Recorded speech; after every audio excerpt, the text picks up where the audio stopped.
IPL 2025 mega వేలానికి రంగం సిద్ధమైంది. ఈ నెల 24-25 తేదీల్లో సౌదీ అరేబియాలోని జెద్దాలో ఐపీఎల్ మెగా యాక్షన్ని నిర్వహించబోతుంది బీసీసీఐ. 1574 మంది క్రికెటర్లు తమ పేర్లను నమోదు చేసుకోగా 574 మందిని ఐపీఎల్ పాలక మండలి షార్ట్ లిస్ట్ చేసింది.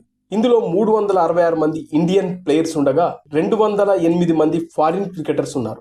అయితే 3 క్రికెటర్లు అసోసియేట్ దేశాల నుంచి షార్ట్ లిస్ట్ అయ్యారు. 574 మందిలో 48 మంది ఇండియన్స్, 193 మంది ఫారిన్ క్రికెటర్స్ క్యాప్డ్ ప్లేయర్ లిస్టులో వేలానికి రాబోతున్నారు. అన్క్యాప్డ్ ప్లేయర్స్ కేటగిరీలో 318 మంది ఇండియన్స్, 12 మంది ఫారిన్ ప్లేయర్స్ వేలంలో పోటీ పడుతున్నారు. అయితే ఈ ఐపీఎల్ వేలంలో 13 ఏళ్ల యంగ్ క్రికెటర్ కూడా తన పేరును నమోదు చేసుకున్నాడు. అన్క్యాప్డ్ కేటగిరీలో 30 లక్షల బేస్ ప్రైజ్ తో ఐపీఎల్ వేలంలోకి రాబోతున్నాడు. ఆ యంగ్ క్రికెటర్ పేరు వైభవ్ సూర్యవంశీ. ఐపీఎల్ వేలంలో పోటీ పడుతున్న క్రికెటర్ లిస్టులో 491 పేరుగా వైభవ్ పేరు కనిపించింది.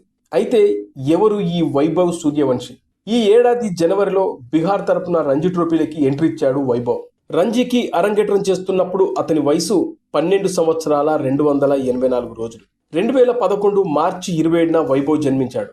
ఈ ఏడాది సెప్టెంబర్లో ఆస్ట్రేలియా ఏతో జరిగిన మ్యాచ్లో 58 బంతుల్లోనే ఈ లెఫ్ట్ హ్యాండ్ బ్యాట్స్మెన్ సెంచరీ సాధించాడు. ఈ మ్యాచ్తోనే అతడి ప్రతిభ వెలుగులోకి వచ్చింది. ఆల్ రౌండర్ అయిన వైభవ్ ఆఫ్ స్పిన్ బౌలర్ కూడా.